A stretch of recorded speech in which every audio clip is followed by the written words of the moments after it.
త్రాగునీటి సమస్య పరిష్కారం కోసం 128.48 కోట్లు, విద్యానగర్ కాలనీలో డ్రైన్ల నిర్మాణానికి 4 కోట్ల నిధులతో చేపట్టనున్న అభివృద్ధి పనులను రాష్ట్ర మంత్రులతో శంకుస్థాపన చేసుకున్న అనతి కాలంలోనే ఔటర్ రింగ్ రోడ్ నిర్మాణానికి 450 కోట్ల నిధులు మంజూరయ్యాయని, ఇతర అభివృద్ధి పనులకు మరో 72.86 కోట్ల మంజూరు లభించిందని కొత్తగూడెం నియోజకవర్గ చరిత్రలోనే సువర్ణ అధ్యాయమని కొత్తగూడెం శాసనసభ్యులు కూనంనేని సాంబశివరావు వెల్లడించారు. సిపిఐ జిల్లా కార్యాలయం శేషగిరి భవన్లో ఏర్పాటు చేసిన విలేకరుల సమావేశంలో ఆయన ఇందుకు సంబంధించిన వివరాలు వెల్లడించారు. గడిచిన 7 నెలల్లోనే కొత్తగూడెం నియోజకవర్గానికి వివిధ పథకాల రూపంలో కోట్లాది రూపాయల నిధుల వర్షం కురిసిందని, ఇదే స్ఫూర్తితో కొత్తగూడెం నియోజకవర్గ ప్రజలు ఎదుర్కొంటున్న ప్రతి సమస్యకు శాశ్వత పరిష్కారం లభించే విధంగా శక్తివంచన లేకుండా కృషి చేస్తానని స్పష్టం చేశారు. నియోజకవర్గ అభివృద్ధి విషయంలో మంత్రివర్గం సంపూర్ణ సహాయ సహకారాలు అందిస్తోందని తెలిపారు.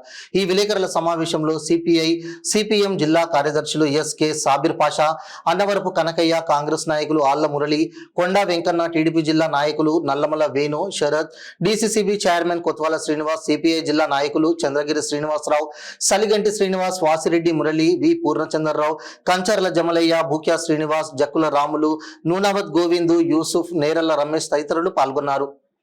కొత్తగూడెం నియోజకవర్గానికి ఎంతో శుభ పరిణామంగా భావిస్తూ ఉన్నాం. 2014లో వచ్చింది. కాకపోతే ఊరు బయట తీసుకెళ్ళకుండా ఊళ్ళో పెట్టారు. మా బట్టిగా చెప్పారు చూసారు, ఊరు బయట తీసుకెళ్ళకుండా ఊళ్ళో పెట్టారు. ఒకటే రోడ్డు అయిపోయింది. అలాగే అయ్యారు. మనకి బైపాస్ లాగా అనిపిస్తుంది. చెప్పండి, డబ్బులు 800 కోట్లు తెలిసే. ఆ తర్వాత మనకి తర్వాత మన టౌన్లో చేశారు. టౌన్లో ఔటర్ రింగ్ రోడ్డు 450 కోట్లతో మంజూరైంది.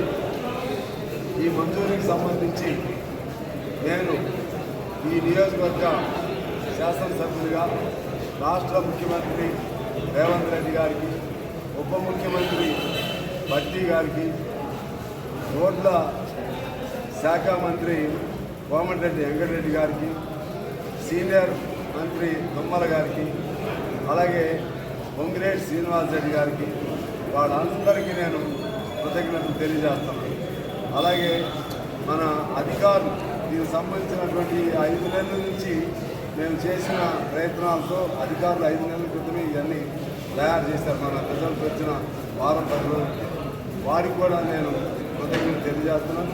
దీంతోపాటు మన కిన్నెరసాని అక్కడ సేఫ్టీ దీని కింద కిన్నెరసాని రంగాపురం దగ్గర మన నియోజకవర్గంలోనే ఇంకో 5 కోట్లు సెకండ్ బ్రిడ్జి కూడా మంజూరు అవ్వడం జరిగింది.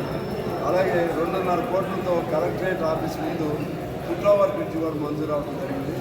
ఇంకొక 2 ఫుట్ఓవర్ బ్రిడ్జెస్ని కొత్తగూడెం పట్టణంలో తీసుకురావడానికి కూడా ప్రయత్నం చేస్తా ఉన్నాం. మరొకసారి ఇంత గొప్ప ప్రాజెక్టు సాధించుకున్నందుకు మనం ముఖ్యమంత్రి గారి దగ్గర నుంచి మంత్రులందరికీ నేను కృతజ్ఞతలు తెలియజేస్తూ మీ అందరూ సహాయ సహకారాలు అందిస్తున్నందుకు మీ అందరికీ ధన్యవాదాలు.